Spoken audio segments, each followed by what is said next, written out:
দেখুন, আমাদের ভারতীয় জ্যোতিষশাস্ত্র ভাবধারার মধ্যে আমাদের কি রয়েছে, যেমন গাণিতিক বিষয় রয়েছে তেমন আধ্যাত্মিক বিষয়ও রয়েছে। অর্থাৎ আমাদের জীবনকে, আমাদের প্রত্যেকটা মানুষের জীবন হচ্ছে একটা নির্দিষ্ট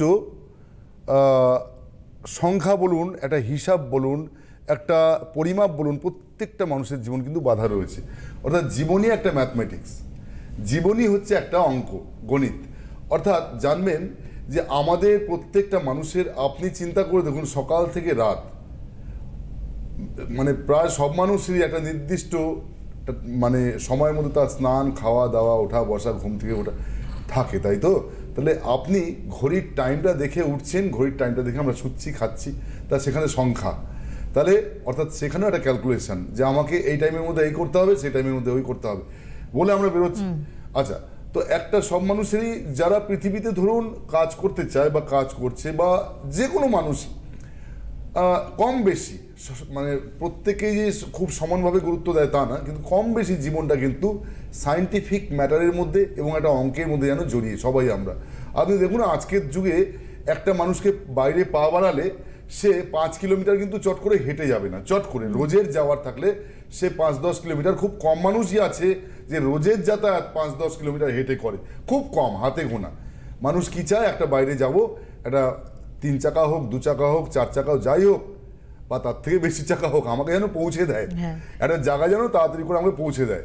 অর্থাৎ মানুষের হাতে সময়ের খুব মানে অভাব, মানুষের হাতে মানে সময়টার খুব দুর্মূল্য, যার জন্য মানুষকে এই সময় বাঁচানোর জন্যই আমরা কিন্তু সকাল থেকে একটা স্পিডকে অবলম্বন করতে হয়।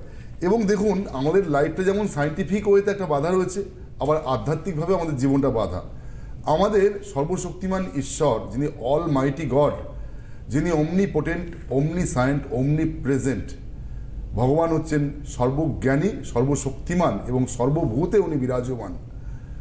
অমনিপোটেন্ট, অমনিসায়েন্ট, অমনি প্রেজেন্ট, তো ভগবানের সম্বন্ধে এটা বলা হয়।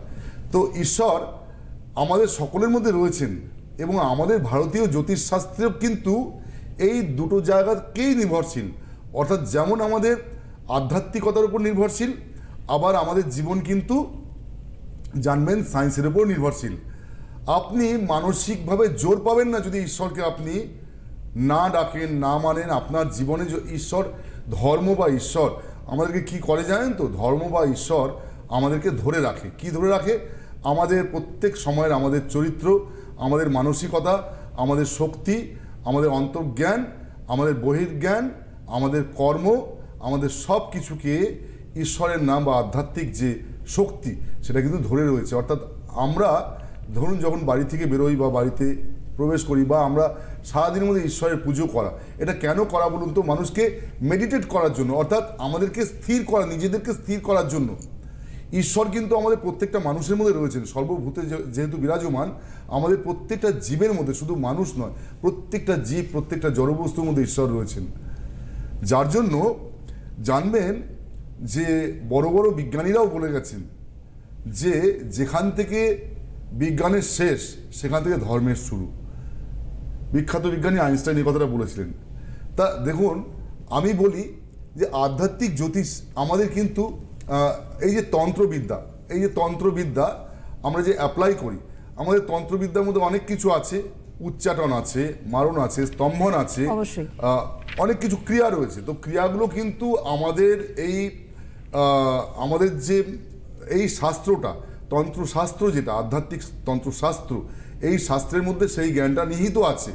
যখন মানুষ অ্যাপ্লাই করতে পারতো, অর্থাৎ মানুষ নিজেকে যদি আমরা পাওয়ার এনহ্যান্স না করতে পারি, আধ্যাত্মিকভাবে যদি নিজেকে স্থির করতে না পারি, নিজের মধ্যে যদি সেই পাওয়ারকে অ্যাচিভ করতে না পারি, জানবেন তাহলে কিন্তু কোনো দিনই আপনি আরেকজনকে ভালো করতে পারবেন না। এখন এই নকল সব বাইরে অনেক প্রচুর ঘুরছে, যারা কপালে মানে তিলক কেটে বলুন, নানাভাবে মানুষকে বিভ্রান্ত করছে। তো এটা ঠিক নয়। আমি নিশ্চয়ই বন্ধু একটু দাঁড়ান, একটু ওয়েট করুন। তো যার জন্য দেখবেন যে এই যে আজকে আধ্যাত্মিক জ্যোতিষকে অ্যাপ্লাই করে যেগুলো আমাদের বিজ্ঞানসম্মত জ্যোতিষে অনেক সময় কিছু কাজ আছে যেগুলো বিজ্ঞানসম্মত জ্যোতিষে হচ্ছে না। সাপোজ আপনাকে কেউ একজন খুব শত্রুতা করছে, আপনাকে উঠতে দিচ্ছে না জীবনে, তো তার মুখটাকে 180 ডিগ্রি অন্যদিকে করে দিতে হবে আপনার থেকে। তার ক্ষতি করা নাই, কারোর ক্ষতি করতে নেই, কিন্তু অন্তত তার মুখটাকে 180 ডিগ্রি অন্যদিকে ঘুরিয়ে দিতে হবে আপনার থেকে। কেন সে আপনার ক্ষতি করছে, এবং আপনার চারদিকে একটা প্রোটেকশন শিল্ড করে দেওয়া, কেন আপনাকে যাতে সে কোনোদিন কোনো ক্ষতি করতে না পারে, আপনার শত্রুরা। এরকম করা যায় আধ্যাত্মিক জ্যোতিষ দিয়ে। অনেক কিছু আছে আমাদের জ্যোতিষশাস্ত্রের মধ্যে, প্রচুর কিছু আছে। স্তম্ভন, মানুষের মুখকে বন্ধ করে দেওয়া যায়। কেউ অধিক কথা বলে, প্রচুর কথা বলে আপনাকে ডিস্টার্ব করেন কানের সামনে, সারাদিন বকবক আপনার কানের সামনে আজে বাজে কথা বলছে আপনাকে, স্তম্ভন ক্রিয়া। তো এইরকম প্রচুর ক্রিয়া আছে আমাদের। এইগুলো কিন্তু সবই তন্ত্রশাস্ত্রের যে বইগুলো আছে সেই শাস্ত্রের মধ্যে নিহিত আছে।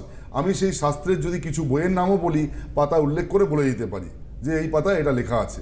দেখুন, আমি বলি যে এই যে রয়েছে, যার জন্যই দেখবেন আমাদের প্রত্যেকটা প্ল্যানেটের সঙ্গে ঈশ্বর কানেক্টেড, যার জন্য একটা মন্ত্র আছে।